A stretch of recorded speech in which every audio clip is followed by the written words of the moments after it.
এমন একটা শাসক নিয়োজিত হয়েছে, সে 17 বছর দেশ চালাইছে অন্যায় ভাবে, কিন্তু এটা আমাদেরই হাতের কামাই, আমাদেরই কি হাতের কামাই।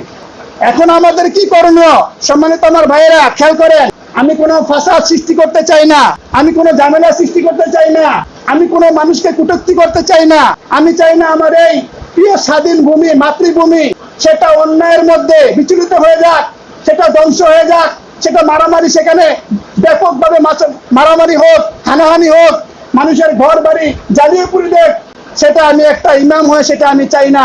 আমি শুধু মানুষকে একটা কথা বুঝাতে চাচ্ছি, আল্লাহ তাআলা বলেন, তিলকা দারুল আখিরাতু নাজআলুহা লিল্লাযিনা লা ইউরিদুনা উলুওয়ান ফিল আরদি ওয়াল ফাসাদা ওয়াল আকিবাতু লিল মুত্তাকিন।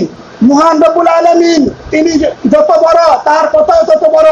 আল্লাহ তাআলা বলেন, এই পৃথিবীর মধ্যে যারা ফ্যাসাদ সৃষ্টি করে, যারা ঝামেলা সৃষ্টি করে, যারা মানুষের মধ্যে হানাহানি সৃষ্টি করে, মারামারি সৃষ্টি করে, এক ভাই আরেক ভাইয়ের সাথে দ্বন্দ্ব লাগিয়ে দেয়, এক জাতি আরেক জাতির সাথে দ্বন্দ্ব লাগিয়ে দেয়, একজন আরেকজনের উপর জুলুম করে, এমন কাজ যারা করে, তাদেরকে আল্লাহ পাক রব্বুল আলামিন জান্নাত দান করবেন না। নাউযুবিল্লাহি মিন যালিক। বুঝতে পারছেন? এই কথা মহান রব্বুল আলামিনের লাখো কোটি শুকরিয়া আদায় করি যে আল্লাহ পাক রব্বুল আলামিন আপনাকে আমাকে দুনিয়ার সমস্ত কাজকর্ম থেকে ফারেক করে, অবসর করে, পবিত্র জুমার দিন জুমার সালাত আদায় করার জন্য আল্লাহ পাকের ঘরে আসার এবং বসার তৌফিকটুকু এনায়েত করেছেন। এই জন্য আমরা উচ্চ স্বরে সবাই বলি আলহামদুলিল্লাহ। আলহামদুলিল্লাহ। দুরূদ এবং সালাম বর্ষিত হোক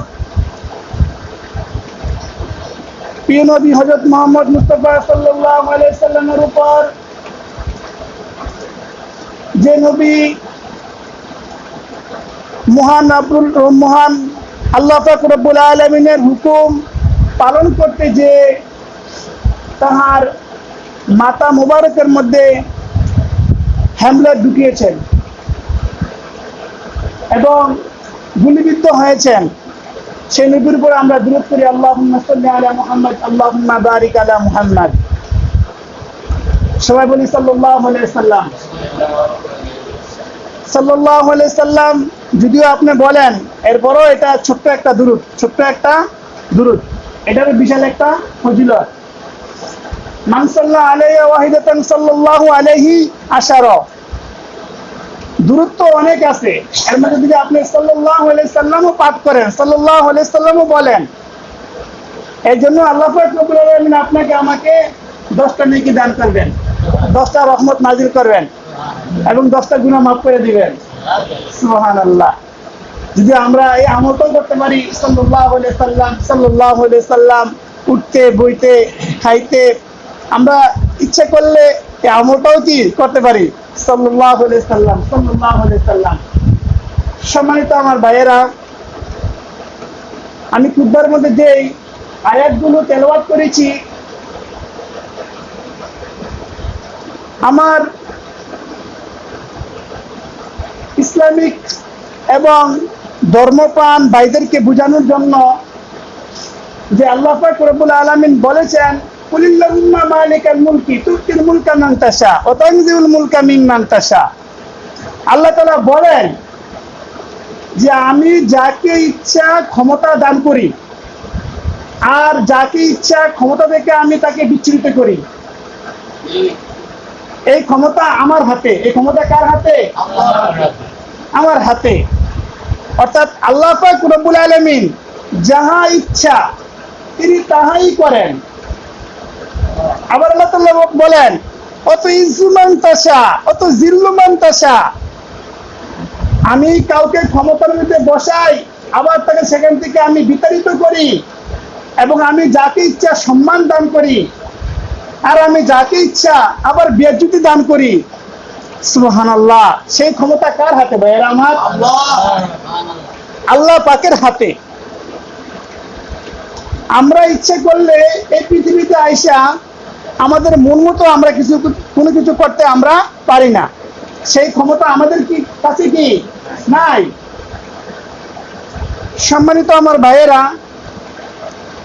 আমরা যদি একটু পর্যবেক্ষণ করি যে হক এবং বাতিল, জাআল হক ওয়া যাহাকাল বাতিল ইন্নাল বাতিলা কানা যাহুকা।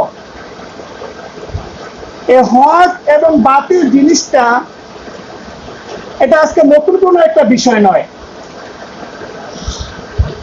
সত্য এবং মিথ্যা এটা আজকে নতুন কোনো একটা বিষয় নাই। কিছু মানুষ মাজলুম হবে, কিছু মানুষ জুলুম করবে, এটা আজকে নতুন কোনো কিনা বিষয় নয়, এটা পূর্বের থেকেই। কিছু মানুষ জান্নাতের মধ্যে দাখিল হবে, কিছু মানুষ জাহান্নামের মধ্যে দাখিল হবে, এটা পূর্বের থেকে কি আসছে। সমস্ত মানুষ মুমিন হবে না, সমস্ত মানুষ মুত্তাকিন হবে না, এর মাঝে অনেক মানুষ থাকবে মুনাফিক। কি থাকবে ভাইরা? মুনাফিক থাকবে। এবং অনেক মানুষ থাকবে ফরেজগার, আবার অনেক আল্লাহর বান্দারা থাকবে মুত্তাকিন, অনেকে থাকবে মুমিন, অনেকে থাকবে সাধারণ ইমানদার। সাধারণ ইমানদার। আমরা জানি হাবিল এবং কাবিল, হাবিল এবং কাবিল। আদম আলাইহিস সালাম আমাদের আদি পিতা, কত বড় সম্মান, কত বড় মর্যাদা আল্লাহ পাক রব্বুল আলামিন দিয়েছেন। সমস্ত ফেরেশতাদেরকে বলছেন তোমরা আদমকে সিজদা করো। আদমকে কি করো? সিজদা করো। বিষয়টা তত মামুলি কোনো বিষয় নয়। আদমকে কি করো? সিজদা করো, তাকে সম্মান জানাও। এত বড় নবী, কিন্তু ওই নবীর ছেলেদের মধ্যে একটা হলো জাহান্নামী, একটা হলো জান্নাতি। সুবহানাল্লাহ। হক আর বাতিল, হক আর বাতিল, একটা জান্নাতি একটা জাহান্নামী। তাহলে আপনি যদি মনে করেন যে এই পৃথিবীর মধ্যে যত মানুষ আমরা আছি, এর মধ্যে কিছু মানুষ হকের মধ্যে থাকবে, কিছু মানুষ হক থেকে বঞ্চিত হবে, তবে আল্লাহ পাক রব্বুল আলামিন বলেছেন যে আমি চাইলে পৃথিবীর সমস্ত মানুষকে আমি হেদায়েত করে দিতে পারি, কিন্তু দেখি তাদের মনের যে আকাঙ্ক্ষা কি, তারা আমার কাছে হেদায়েত চায় কিনা। যারা আমার কাছে হেদায়েত চাবে আমি তাদেরকে হেদায়েত কি করে দিব? দিয়ে দেব। অতএব আমাদেরকে শিক্ষা নিতে হবে। আমাদের কি নিতে হবে? শিক্ষা নিতে হবে। বাংলাদেশ সরকার, প্রাইম মিনিস্টার, আমরা জানি সে দীর্ঘ 17 বছর যাবৎ বেআইনি ভাবে দেশ পরিচালনা করছেন। 5 বছর ছিলেন বৈধ। 5 বছর কি ছিলেন? বৈধ। আর 12 বছরই কি? অবৈধ। কিন্তু সে বলেছিল যে 41-এর আগে আমরা ক্ষমতা ছাড়বো না। এই কথাটা কোরআন হাদিসের সাথে সাংঘর্ষিক। এটা কোরআন হাদিসের সাথে কি? এটা সাংঘর্ষিক। কোরআন হাদিস এই শিক্ষা আমাদেরকে দেয় না। আল্লাহ বলেছেন যেটা কুলিল্লাহুম্মা মালিকাল মুলকি তুতিল মুলকা মান তাশা। আমি যাকে ইচ্ছা করি ক্ষমতার মধ্যে বসাই, আবার আমি যাকে ইচ্ছা সেখান থেকে আমি বিতাড়িত করি। এই ক্ষমতা আমার কাছে। কার কাছে? আল্লাহ পাক রব্বুল আলামিনের কাছে। অতএব আল্লাহ তাআলা আরো বলেছেন তাবারাকাল্লাযী বিয়াদিহিল মুলকু ওয়া হুয়া আলা কুল্লি শাইইন কাদির। তাবারাকা, কত বড় বরকতময় সে আল্লাহ, কত বড় বরকতময় সে আল্লাহ। আল্লাযী বিয়াদিহিল মুলকু, আল্লাযী বিয়াদিহিল মুলকু, এই রাজত্ব তো আমার হাতে। রাজত্ব কার হাতে? আল্লাহর হাতে। আল্লাহ বলছে রাজত্ব তো আমার হাতে, এটা আমি যাকে দান করি সেই পাবে। তারপর আল্লাহ তাআলা কি বলেন? ওয়া আলা কুল্লি শাইইন কাদির। এই পৃথিবীর মধ্যে যত শক্তি আছে, পরাশক্তি আছে, যে যত বড় ক্ষমতাশালী দেখাক, যত বড় শক্তিশালী দেখাক, আল্লাহ বলেন ওয়া হুয়া আলা কুল্লি শাইইন কাদির। সবচাইতে বেশি শক্তিমান হলো আমি আল্লাহ পাক রব্বুল আলামিন। এই কথাগুলো কার? স্বয়ং আল্লাহ পাক রব্বুল আলামিনের। সম্মানিত আমার ভাইয়েরা, অতএব আমরা গর্ব করতে পারি না। কি করতে পারি না? গর্ব করতে পারি না, অহংকারী করতে পারি না। অহংকারী শুধু একমাত্র আল্লাহ পাক রব্বুল আলামিনই করতে পারে, সেটা আল্লাহর শানে এটা শোভা পায়। কিন্তু আমরা কেউই অহংকারী করতে পারি না, গর্ব করতে পারি না, অন্যের উপর জুলুম করতে পারি না। সেটা আমাদের শিক্ষা করতে হবে এবং আমাদেরকে বুঝতে হবে যে হক এবং বাতিলের যে বিষয়গুলা যুগে যুগে যুগে যুগে, সেটা নতুন কোনো বিষয় নয়। পৃথিবীর শ্রেষ্ঠ মহামানব নাম কি বলেন তো? এই পৃথিবীর মধ্যে যত মহামানব আসছে, সবচেয়ে বড় সম্মানিত, সবচেয়ে বড় দামি এই ব্যক্তির নাম কি? হযরত মুহাম্মদ সাল্লাল্লাহু আলাইহি সাল্লাম। হযরত মুহাম্মদ সাল্লাল্লাহু আলাইহি সাল্লাম শিহাবে আবু তালেবের মধ্যে 3 বছর তিনি কারাবন্দী ছিলেন। নাউযুবিল্লাহি মিন জালিক। আপনাদেরকে বোঝানোর জন্য আমি বলতেছি, যাকে আল্লাহ পাক রব্বুল আলামিন সৃষ্টি না করলে আসমান জমিন কুল কায়নাত, এই চন্দ্র সূর্য আকাশ জমিন কোনো কিছু সৃষ্টি করতেন না। সেই বিশ্বনবী হযরত মুহাম্মদ সাল্লাল্লাহু আলাইহি সাল্লামকে বিনা অপরাধে বিনা দোষে তাকে 3 বছর শিহাবে আবু তালেবের মধ্যে কারাবদ্ধ করা হয়েছিলেন। তার কি অপরাধ ছিল? তিনি কি জুলুম করেছিলেন? তিনি কি মানুষের ন্যায়বোধ, কর্তব্যবোধ, শৃঙ্খলাবোধ, শিষ্টাচার, সমন্বয়, বক্তৃতা এর বিরুদ্ধে কোনো কাজ করেছিলেন? তিনি কোনো মন্দ কাজ করেন না। তিনি বলেছিলেন, কুলু লা ইলাহা ইল্লাল্লাহ মুহাম্মাদুর রাসূলুল্লাহ তুফলিহুন। তোমরা বলো লা ইলাহা ইল্লাল্লাহ মুহাম্মাদুর রাসূলুল্লাহ তুফলিহুন। তোমরা যদি এই কথা বলো, লা ইলাহা ইল্লাল্লাহ, আল্লাহ ছাড়া আর কোনো মাবুদ নাই, মুহাম্মাদুর রাসূলুল্লাহ, মুহাম্মদ সাল্লাল্লাহু আলাইহি ওয়াসাল্লাম আল্লাহর প্রেরিত রাসূল, তুফলিহুন, তোমরা সফল হয়ে যাবে। তোমরা কি হবে? তোমরা সফল হবে, তোমরা দামি হবে। তোমরা এর বিনিময়ে আল্লাহ পাক রব্বুল আলামিন তোমাকে জান্নাত দান করবে এবং তোমরা জাহান্নাম থেকে মুক্তি পাবে। এটা কি কোনো অপরাধ? জি না। এটা কি কোনো অপরাধ? এটা কোনো অপরাধ না। ইব্রাহিম আলাইহিস সালাতু ওয়াস সালাম তিনি বলেছেন, কুলু লা ইলাহা ইল্লাল্লাহ ইব্রাহিম খলিলুল্লাহ তুফলিহুন। তার জাতিকে, তার সম্প্রদায়কে বলেছিলেন, কুলু লা ইলাহা ইল্লাল্লাহ ইব্রাহিম খলিলুল্লাহ, ইব্রাহিম খলিলুল্লাহ তুফলিহুন। তোমরা বলো আল্লাহ ছাড়া আর কোনো মাবুদ নাই এবং তোমরা আমি ইব্রাহিমকে তোমরা নবী হিসেবে গ্রহণ করো, তুফলিহুন, তোমরা সফল হবে। তোমরা কি হবে? সফল হবে, দামি হবে। এটা কি কোনো অপরাধ? কিন্তু এই কথা বলার কারণে আমাদের জাতির পিতা ইব্রাহিম আলাইহিস সালাতু ওয়াস সালামকে আগুনের মধ্যে ফেলানো হয়েছিল। কোথায় ফেলানো হয়েছিল? আগুনের মধ্যে ফেলানো হয়েছিল। সেটা নতুন কোনো বিষয় নয়, নতুন কোনো কি নয়, বিষয় নয়। আমরা জানি ইউসুফ আলাইহিস সালাতু ওয়াস সালাম তিনি কোনো দোষ করেন নাই, তিনি কোনো অন্যায় করেন নাই, তিনি কারোর উপর কোনো জুলুম করেন নাই। ঈসা আলাইহিস সালাতু ওয়াস সালামকে 7 বছর যাবত তাকে কারাবন্দী করা হয়েছিল। তিনি কোনো অপরাধ করেছিলেন? তিনি কোনো অন্যায় করেছিলেন? তিনি কারোর উপর জুলুম করেছিলেন? আমি শুধু আমার সম্মানিত মুসলিম কেরামকে আমি বুঝাইতে চাই, জাল হক ওয়াজাকাল বাতিল ইন্নাল বাতিলা কানা জাহুকা। হক এবং বাতিল সেটা হাবিল কাবিল থেকে যেরকম শুরু হয়েছে এবং আমাদের কবরে যাওয়ার আগ পর্যন্ত, কিয়ামত আসার আগ পর্যন্ত এই হক এবং বাতিল দুটা রাস্তা থাকবে। দুটা রাস্তা কি থাকবে? ওয়াদাইনাহুন নাজদাইন। এই দুটা রাস্তার মধ্যে একটা থাকবে হেদায়েতের রাস্তা, আর একটা থাকবে গুমরাহির রাস্তা। আপনার ইচ্ছা, আপনার মনের তামান্না, আপনি সঠিক পথে যাইতে পারেন, আপনি বেঠিক পথে যাইতে পারেন, আপনাকে কেউ বাধা দিবে না। ওয়াদাইনাহুন নাজদাইন, একটা জান্নাতের রাস্তা আর একটা জাহান্নামের কি রাস্তা। সম্মানিত আমার ভাইয়েরা, আজকে বাংলাদেশের প্রত্যেকটি মানুষ, প্রত্যেকটি নাগরিক, তারা সবাই ঈদের চাইতেও বেশি আনন্দ করতেছে। কি করতেছে? ঈদের চাইতেও বেশি কি করতেছে? আনন্দ করতেছে। কিসের কারণে?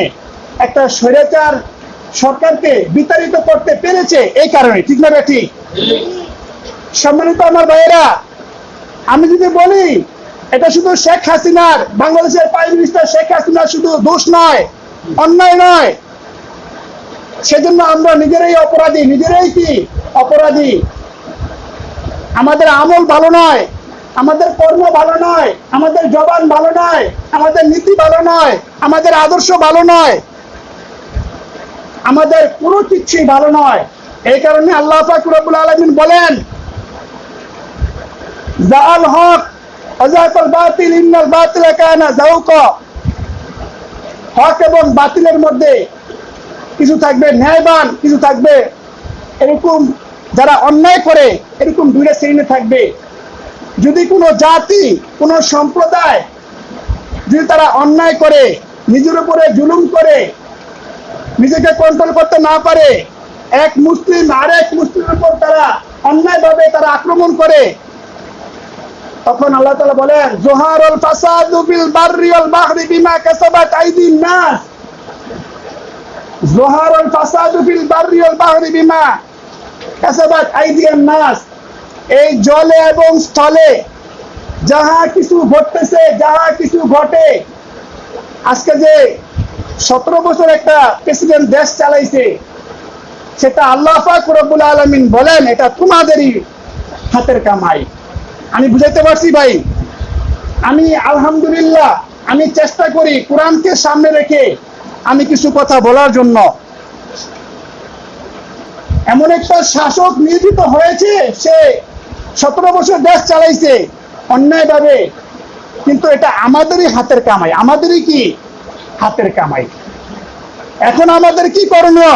সম্মানিত আমার ভাইয়েরা খেয়াল করেন, আমি কোনো ফাসাদ সৃষ্টি করতে চাই না, আমি কোনো ঝামেলা সৃষ্টি করতে চাই না, আমি কোনো মানুষকে কটূক্তি করতে চাই না।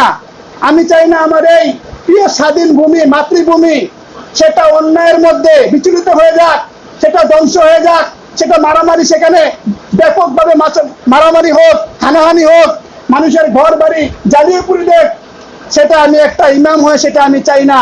আমি শুধু মানুষকে একটা কথা বুঝাতে চাচ্ছি, আল্লাহ তাআলা বলেন, তিলকা দারুল আখিরাতু নাজআলুহা লিল্লাযিনা লা ইউরিদুনা উলুওয়ান ফিল আরদি ওয়াল ফাসাদা ওয়াল আকিবাতু লিল মুত্তাকিন। মহান রব্বুল আলামিন তিনি যত বড়, তার কথাও তত বড়। আল্লাহ তাআলা বলেন, এই পৃথিবীর মধ্যে যারা ফাসাদ সৃষ্টি করে, যারা ঝামেলা সৃষ্টি করে, যারা মানুষের মধ্যে হানাহানি সৃষ্টি করে, মারামারি সৃষ্টি করে, এক ভাই আরেক ভাইয়ের সাথে দ্বন্দ্ব লাগিয়ে দেয়, এক জাতি আরেক জাতির সাথে দ্বন্দ্ব লাগিয়ে দেয়, একজন আরেকজনের উপর জুলুম করে, এমন কাজ যারা করে, তাদেরকে আল্লাহ পাক রব্বুল আলামিন জান্নাত দান করবেন না। নাউযুবিল্লাহি মিন যালিক। বুঝতে পারছেন? এই কথা মহান রব্বুল আলামিনের, তিলকা দারুল আখিরাতু, আল্লাহ পাক রব্বুল আলামিন আখিরাতের উচ্চ মাকাম, যে জান্নাত, দারু মানে ঘর, আল্লাহ তাআলা জান্নাত রেখেছেন। আল্লাহ কি রেখেছেন ভাই? জান্নাত রেখেছেন এমন কিছু মানুষের জন্য, এমন কিছু আল্লাহর বান্দার জন্য, যারা এই পৃথিবীতে বসবাস করে, তারা সেখানে সব কিছু জীবন চলার জন্য যা কিছু প্রয়োজন সব কিছু তারা ব্যবহার করে, কিন্তু কোনো ফাসাদ সৃষ্টি করে না। কি সৃষ্টি করে না? ফাসাদ সৃষ্টি করে না। আমি এমন ব্যক্তির জন্য, তিলকা দারুল আখিরাতু নাজআলুহা লিল্লাযিনা লা ইউরিদুনা উলুওয়ান ফিল আরদি ওয়াল ফাসাদা ওয়াল আকিবাতু লিল মুত্তাকিন। আমি এমন ব্যক্তির জন্য আমি জান্নাত রেখেছি। কি রেখেছি ভাই? জান্নাত রেখেছি। জীবনে শুধু জান্নাতের নামই শুনছি, জীবনে শুধু জান্নাতের কি শুনছি? নামই শুনছি। স্বয়ং আল্লাহ পাক রব্বুল আলামিন বলেছেন, যদি আমার বান্দারা যতক্ষণ পর্যন্ত তারা জান্নাতকে না দেখবে, জান্নাত কি দেখবে না দেখবে, ততক্ষণ পর্যন্ত তাদেরকে বুঝানো যাবে না, তাদেরকে বুঝানো যাবে না জান্নাত এটা কেমন জিনিস। সুবহানাল্লাহ, এটা কেমন জিনিস এটা বুঝানো যাবে না যখন আপনি দুটা চক্ষু দ্বারা সেটাকে আপনি স্পষ্ট ক্লিয়ার না দেখবেন। আল্লাহু আকবার। দুনিয়ার আমরা একটু জায়গার জন্য, একটা বাড়ির জন্য, একটা ঘরের জন্য, কিছু অর্থ সম্পদের জন্য, কিছু টাকার জন্য, একটা নারীর জন্য আমরা হানাহানি করি, মারামারি করি, কিন্তু আল্লাহ তাআলা বলেছেন, আমি এমন জান্নাত মানুষের জন্য আমি রেখেছি। আল্লাহু আকবার। জান্নাতের মধ্যে একটা হুর আছে, সেই হুরের নাম হচ্ছে আয়না হুর। নাম কি ভাই? আয়না হুর। আয়নার কথা আবার মনে পড়ে গেছে, আমাদের দেশে সরকার আবার আয়নাঘর বানাইছে। কি বানাইছে ভাইয়ের আমার? আয়নাঘর বানাইছে, নামও শুনি নাই।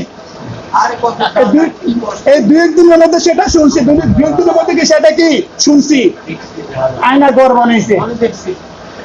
আল্লাহু আকবার। আমি সেগুলা আশ্চর্য বিষয়।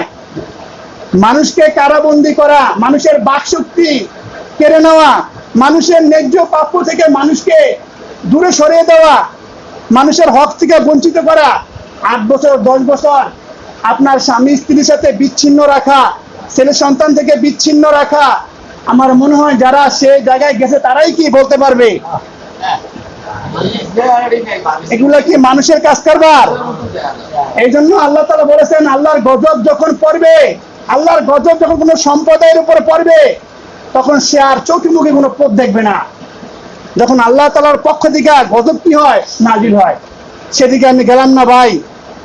সেটা আমি বলি যে আমি একজন ইমাম হয়ে আমি সেটা বলতে পারি, যাহা কিছু ঘটেছে শুধু আমাদের বদামলের কারণে, আমি সেটাই বিশ্বাস করি। আমাদের বদামলের কি কারণে এখনো পর্যন্ত আমাদের দেশ নিয়ে যারা ষড়যন্ত্র করতেছে, আরো কিছু ঘটতেছে, আরো কিছু মনে হয় আমাদের কপালে দুঃখ দশা কি রয়ে গেছে। আল্লাহর হাবিব সাল্লাল্লাহু আলাইহি সাল্লাম বলেছেন, যদি কোনো একটা বংশের মধ্যে, কোনো একটা সম্প্রদায়ের মধ্যে যদি একটা সুদখোর থাকে, একটা কি থাকে, সুদখোর থাকে, সেই সমাজের যুব সমাজ যারা, তারা ধ্বংস হয়ে যাবে। নাউযুবিল্লাহি মিন যালিক। আমি বুঝাতে পারছি না কথাটা?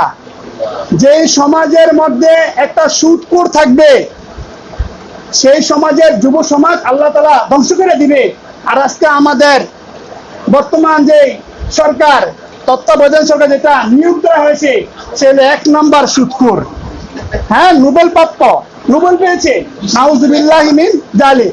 আমার বাইরে কথা বলতে দেন আমারে। অতএব আমার মনে হয় যে দুঃখ দুর্দশা আরো কিছু রয়েছে, সেটা আমি জানি না, হইতে পারে। ঠিক আছে, নাউযুবিল্লাহি মিন যালিক। আমি যে কথাটা বলতে চাচ্ছিলাম যে তিলকা দারুল আখিরাত নাজআলুহা লিল্লাযিনা লা ইউরিদুনা উলুওয়ান ফিল আরদি ওয়াল ফাসাদা ওয়াল আকিবাতুল মুত্তাকিন। আল্লাহ পাক রব্বুল আলামিন জান্নাত রেখেছেন, এমন দামি ঘর রেখেছেন এমন কিছু মানুষের জন্য, এমন কিছু শ্রেণীর জন্য যারা দুনিয়ার মধ্যে ফাসাদ সৃষ্টি করে না, ঝামেলা সৃষ্টি করে না, মারামারি সৃষ্টি করে না, হানাহানি সৃষ্টি করে না, এক ভাইয়ের সাথে আরেক ভাইয়ের দ্বন্দ্ব লাগিয়ে দেয় না, এবং এক জাতির সাথে আরেক জাতির দ্বন্দ্ব লাগিয়ে দেয় না। সে আদর্শ কি আমরা গ্রহণ করতে পারি? সেটাকে আমাদের জন্য গ্রহণ করা উচিত। তখন আল্লাহ তাআলা বলেছেন যে এমন মানুষের জন্য আমি জান্নাত রেখেছি। কেমন জান্নাত? আমি যে কথাটা বলতে যাচ্ছিলাম, জান্নাতের মধ্যে একটা হুর আছে, সেই হুরের নাম হচ্ছে আয়না হুর। কি হুর ভাই? আয়না হুর। আনিয়া মিলিহি সাবউনা আলফা খাদেমা। আনিয়া মিলিহি সাবউনা আলফা খাদেমা। সে আয়না হুরটা কেমন হবে? সে আয়না হুরটার ডাইনে এবং বামে 70,000 খাদেমা থাকবে। সুবহানাল্লাহ। আমরা দুনিয়ার যেই মেয়েকে আমরা বিবাহ করেছি, যাদেরকে আমাদের জীবন সঙ্গী বানিয়েছি, তাদের কয়জন লোক আছে ভাই খেদমত করার মতো? কয়জন আছে ভাই? একজনও নাই। সুবহানাল্লাহ। তাকে পরিপাটি করবে, তাকে সাজিয়ে রাখবে, তাকে গুছিয়ে রাখবে, তার কাজে কর্মে যাহা কিছু প্রয়োজন সব কিছু তার সামনে এনে হাজির করে দিবে, এমন একজনও নাই। সুবহানাল্লাহ, এমন একজনও নাই। তো জান্নাতের ভিতরে আল্লাহ তাআলা বলেছেন, আনিয়া মিনহি সাবুন আলফা খাদেমা ওয়া আনিয়া শিমালিহি আলফা খাদেমা। সাবুন আলফা খাদেমা। একটা আয়না হুরের ডাইনে 70,000 খাদেমা, বামে 70,000 খাদেমা। সুবহানাল্লাহ। সেই তো আয়না হুর, সেই কি আয়না হুর। এবার বুঝুন তার পাওয়ার কেমন হবে, সে কত বড় সম্মানিত হবে। সে আয়না হুরটার, এখন যদি আবার বলি আয়না হুরটা কাকে বানানো হবে, সে আয়না হুরটা বানানো হবে আপনার বিবিকে। সুবহানাল্লাহ। দুনিয়াতে আপনার বিবি কুৎসিত হইতে পারে, কালো হইতে পারে, হ্যাঁ, দেখতে সুন্দর নাও যেতে পারে, খাটো হইতে পারে, দেখার কোনো সৌন্দর্য নাই, কিন্তু ওই জায়গার মধ্যে যদি আপনি আল্লাহর খাস বান্দা হন, আর আল্লাহর খাস বান্দা আমি সেটা এবার বলবো, যারা দুনিয়াতে ফিতনা সৃষ্টি করে না, যারা দুনিয়াতে কি সৃষ্টি করে না, ফিতনা সৃষ্টি করে না, তাদেরকে তাদের যে বিবি আছে, নিজ যে বিবি আছে, ওই বিবিকে এমন ভাবে তাকে সাজানো গুছানো হবে, আল্লাহু আকবার, তাহার ডাইনে 70,000 খাদেমা, বামে 70,000 খাদেমা তার সেবা করবে। যদি আপনিও জান্নাতি হন, আপনার পরিবারও কি হয়, জান্নাতি হয়। আপনি জান্নাতি হলেন, আপনার পরিবার জাহান্নামে, সে তার কর্মের ফল, তার কি কর্মের ফল, সে আউট। কিন্তু আপনাকে আয়নাহুর দেওয়া হবে, কি দেওয়া হবে, আয়নাহুর দেওয়া হবে, আল্লাহু আকবার। সেটা কেমন হবে? রাসূল কারীম সাল্লাল্লাহু আলাইহি সাল্লাম বলেন যে দুনিয়ার মধ্যে যদি একটা মহিলা যত বড় সুন্দরী হোক, যত বড় রূপসী হোক, যদি একটা কালো কাপড় দিয়ে ঢাকা হয়, তার সৌন্দর্য কি আর দেখা যায়? দুইটা কালো কাপড় দিয়ে ঢাকলে তার সৌন্দর্য কি আর দেখা যায়? রাসূল কারীম সাল্লাল্লাহু আলাইহি সাল্লাম বলেন 70টা কালো কাপড় দিয়ে ঢাকার পরে তার সৌন্দর্য এবং হাড্ডির মধ্যে যে মগজ রয়েছে সেটাও দেখা যাবে, সুবহানাল্লাহ। এমন হুর, আয়না হুর, সে যদি দুনিয়াতে খালি একটু তার দাঁতগুলো দেখাইতো, চন্দ্র সূর্য কোনদিন আলোকিত হইতো না, সুবহানাল্লাহ, আল্লাহু আকবার। এবং রাসূল কারীম সাল্লাল্লাহু আলাইহি সাল্লাম ব্যাখ্যা দিয়েছেন, এই পৃথিবীর মধ্যে যত কাপড় রয়েছে সমস্ত কাপড়গুলো যদি বিক্রি করে তো আয়নাহুরের একটা শাড়ির একটা সুতার মূল্য হবে না, সুবহানাল্লাহ। এমন আয়নাহুর আল্লাহ তাআলা রেখেছেন, এমন একজন না। রাসূল কারীম সাল্লাল্লাহু আলাইহি সাল্লাম বলেন মানুষের আমলের দরুন সে সেখানে হুর পাবে। সর্বনিম্ন 70 থেকে 72 জন হুর তাকে দেওয়া হবে, যে সর্বনিম্ন স্তরের উপরে 7 লক্ষ পর্যন্ত তাকে হুর দেওয়া হবে। আর যে হুরটা একটা হুর দিবে, যেটা আয়না হুর, এই আয়না হুরটা খুবই মূল্য, খুবই সম্মান, তার ডানে 70,000 খাদেমা, বামে 70,000 খাদেমা। সম্মানিত আমার ভাইয়েরা, আমি যেই কথাটা বুঝাতে চাচ্ছি যে আল্লাহ পাক রব্বুল আলামিন যদি আমরা এই দুনিয়ার মধ্যে যদি আমরা ফাসাদ সৃষ্টি না করি, কি সৃষ্টি না করি, ফাসাদ তো বুঝি, আজকের থেকে আমরা তওবা পড়ি, আস্তাগফিরুল্লাহ পড়ি, যদি জীবনে কোনোদিনে এমন আয়াতের ব্যাখ্যা আমার মনে হয় না যে শুনছেন, শুনলে হয়তো ভালো করে বুঝতে পারেন নাই। যারা এই দুনিয়ার মধ্যে ফাসাদ সৃষ্টি করে না, কি সৃষ্টি করে না, ফাসাদ সৃষ্টি করে না। আমি আয়াতটা বেছে নিয়েছি, আজকের খুতবার মধ্যে আমি আলোচনা করবো। আমি বেছে নিয়েছি এই কারণে, মানুষকে ফাসাদ বোঝানোর জন্য, ফাসাদ কি জিনিস। আমি খুতবার শেষের দিকে বলেছিলাম যে মুহাম্মদ সাল্লাল্লাহু আলাইহি সাল্লাম, ইব্রাহিম আলাইহিস সালাতু ওয়াস সালাম এবং ইউসুফ আলাইহিস সালাতু ওয়াস সালাম এবং 2,24,000 মতান্তর 1,24,000 আম্বিয়া আলাইহিস সালাতু ওয়াস সালাম, তারা সবাই এই ইসলামের জন্য, দ্বীনের জন্য কুরবান করেছে কি করেন নাই, ত্যাগ করছে কি করেন নাই, তারা নির্যাতন ভোগ করছে কি করেন নাই। কিন্তু রাসূল সাল্লাল্লাহু আলাইহি সাল্লামকে তায়েফের ময়দানে যেভাবে রক্তাক্ত করা হয়েছিল, তার শরীর মুবারক থেকে রক্ত বের হয়েছিল, এবং হাদিসের মধ্যে আছে তার জুতা মুবারক পর্যন্ত রক্তে রঞ্জিত হয়েছে, সেটা ভরে গিয়েছে। তখন জিবরাইল আলাইহিস সালাতু ওয়াস সালাম রাসূল কারীম সাল্লাল্লাহু আলাইহি সাল্লামের কাছে আসছিলেন, এসে বলছিলেন, ইয়া রাসূলুল্লাহ, আপনার এই দুরবস্থা, আপনার এই কষ্ট, আল্লাহ পাক রব্বুল আলামিন আমাকে পাঠিয়েছেন, এই মুহূর্তে আপনি তায়েফবাসীর জন্য যেই বদদুয়া করবেন সেই বদদুয়াই আমি কবুল করব।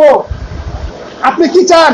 আপনি যদি চান যে তায়েফের 2টা পাহাড় আছে, বিশাল বড় পাহাড়, এই 2টা পাহাড়কে আমি একত্রিত করে সব কিছু আমি বিলীন করে দেই, নিষ্পেষিত করে দেই, সেটা কি আপনি চান? তখন রাসূল কারীম সাল্লাল্লাহু আলাইহি ওয়াসাল্লাম বলেছেন, আল্লাহুম্মা হদি কওমি ফাইন্নাহুম লা ইয়ালামুন। কি দোয়া করেছিলেন ভাইরা আমার? আল্লাহুম্মা হদি কওমি ফাইন্নাহুম লা ইয়ালামুন। তারা আমাকে চিনে নাই, তারা আমাকে জানে নাই। আজকে আমি এই বদদুয়া করার কারণে তারা সবাই হয়তো ধ্বংস হয়ে যাবে। যদি ওই সম্প্রদায়ের মধ্যে পরের প্রজন্ম যদি আসে, তারাও ইসলাম কি করতে পারে, গ্রহণ করতে পারে।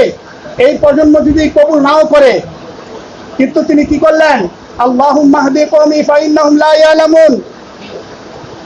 তিনি দোয়া করলেন যে আল্লাহ যেন তাদেরকে মাফ করে দেন। আল্লাহ তাদের কি করে দেন? মাফ করে দেন। তাহলে মাফ করে দেওয়া সেটা হলো মুমিনের গুণ। সেটা কার গুণ ভাই? মুমিনের গুণ। আমি যদি বলি বর্তমান যে প্রাইম মিনিস্টার ছিল পূর্বে, এখন না, মাননীয় শেখ হাসিনা, তিনি যে ইসলাম বিরোধী মানুষের উপর চালিয়েছেন, মানুষের বাক শক্তি বন্ধ করেছেন, মানুষের ন্যায্য প্রাপ্য অধিকার থেকে মানুষকে বঞ্চিত করেছেন, মানুষকে গুম করেছেন, খুন করেছেন, তিনি কোনো একটাও বাদ দেন নাই। কি করেন নাকি? একটাও কি বাদ দেন নাই। যদি আমরাও বলতে পারি যে তাকে আমরা ক্ষমা করে দিলাম, কি করে দিলাম? ক্ষমা করে দিলাম, তাহলে তো আমরা রাসূল কারীম সাল্লাল্লাহু আলাইহি ওয়াসাল্লামের আদর্শ গ্রহণ করলাম। কি বলেন? ঠিক ঠিক।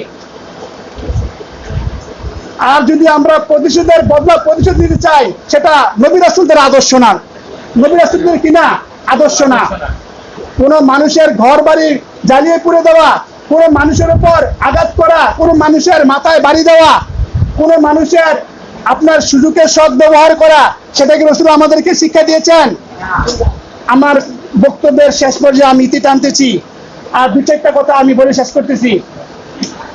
বিদায় হজের মধ্যে রাসূল কারীম সাল্লাল্লাহু আলাইহি সাল্লাম বলেছিলেন যে সমস্ত মানুষের জান মালের নিরাপত্তা দিতে হবে মুমিনদের, এবং যারা বেঈমান কাফের মুশরিক তাদেরও জান মালের নিরাপত্তা মুসলমানদের কি করতে হবে?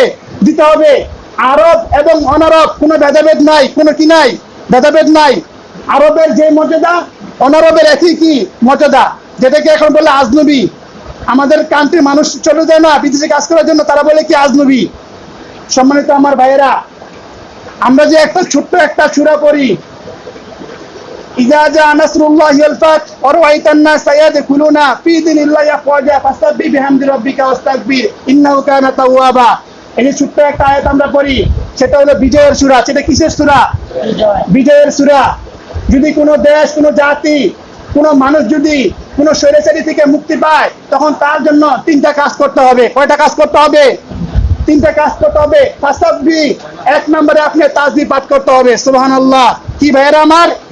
সুবহানাল্লাহ, আলহামদুলিল্লাহ, ওয়া লা ইলাহা ইল্লাল্লাহু আল্লাহু আকবার। আপনি তাসবিহ পাঠ করতে হবে। বিহামদি, এরপরে আপনি প্রশংসা করতে হবে, হামদ করতে হবে, আলহামদুলিল্লাহ। কি পড়তে হবে? আলহামদুলিল্লাহ। আস্তাগফির, এবং আপনি ইস্তিগফার পাঠ করবেন, আস্তাগফিরুল্লাহ, আস্তাগফিরুল্লাহ, আস্তাগফিরুল্লাহ, আস্তাগফিরুল্লাহ, লা হাওলা ওয়ালা কুওয়াতা ইল্লা বিল্লাহিল আলিয়্যিল আযীম। এগুলো আপনি পাঠ করবেন। ইন্নাহু কানা তাওয়াবা, নিশ্চয়ই আল্লাহ তাআলা তওবা কি কবুলকারী। অর্থাৎ যদি আমরা মুমিন হয়ে থাকি, যদি আমরা মুসলিম হয়ে থাকি, যদি আমরা রাসূলের আদর্শ গ্রহণ করি, তাহলে আমরা আমার ভাইদেরকে, আমরা অতীতে যারা তারা যে ভুল করেছে, হ্যাঁ, জননেত্রী প্রাইম মিনিস্টার শেখ হাসিনা যে ভুল করেছে, যে অন্যায় করেছে, যে জুলুম করেছে, আমরা যদি তাদেরকে ক্ষমার দৃষ্টিতে দেখি, মার্জনা করে দেই, মাফ করে দেই, তাহলে আমাদের আদর্শটা হবে এটা নবী রাসূলের আদর্শ। নবী রাসূলের কি আদর্শ? আমরা এখান থেকে ওয়াদা করব, যদি কোরআনকে ভালোবেসে থাকেন, আল্লাহকে ভালোবেসে থাকেন, এবং রাসূলকে ভালোবেসে থাকেন, এবং যদি তিলকা দারুল আখিরাতু নাজালুহা লিল্লাযিনা লা ইউরিদুনা উলুওয়ান ফিল আরদিল ফাসাদা ওয়াল আকিবাতুল মুত্তাকিন, কোরআনের আয়াতকে যদি আপনারা সম্মান করেন, কোরআনের আয়াতকে যদি আপনারা মর্যাদা দান করেন, যারা এই দুনিয়ার মধ্যে ফাসাদ সৃষ্টি করে না, কি সৃষ্টি করে না? ফাসাদ সৃষ্টি করে না, তাহলে ইনশাআল্লাহ আপনারা ওয়াদা করেন যে আমরা ইনশাআল্লাহ যারা বর্তমানে আমাদের দেশের মধ্যে যারা আওয়ামী লীগের যারা নেতা বা যে যে পর্যায়ে আছে, আমরা তাদেরকে সবাইকে ইনশাআল্লাহ ক্ষমা করে দিলাম। বলেন আমিন। তাই ইনশাআল্লাহ যদি আপনি ক্ষমা করে দেন, আপনার মর্যাদা কমবে না। কি করবে না? কমবে না। আল্লাহ তাআলা আমাদেরকে বুঝার তৌফিক দান করুক। যদি আপনার এই আদর্শ দ্বারা আপনি লালন করতে পারেন, হইতে পারে আগামী দিনে আর এই বদ গুরু, এই বেজ্জিতা গুরু, এটা তো আমলিক তো মনে করেন যে কোনো ভালো কোনো কিনা, এটার ভিতরে কোনো ভালো কোনো গুণ কি ছিল না, হতে পারে সেটা থেকে প্রত্যাখ্যান করবে। কি করবে? প্রত্যাখ্যান করবে। ঠিক নাকি বেঠিক? যাই হোক ভাই, আমার কথাগুলা আমি চেষ্টা করছি আজকের সমসাময়িক ভাবে কিছু কথা বলার জন্য। আমার কথার ভিতরে কি হতে পারে? ভুল ত্রুটি হইতে পারে। তো ভাই দয়া করে সমালোচনা করবেন না। কি করবেন না? সমালোচনা করবেন। যদি আমার ভুল হয়ে থাকে পার্সোনাল ভাবে আমাকে কি করবেন? বলার চেষ্টা করবেন।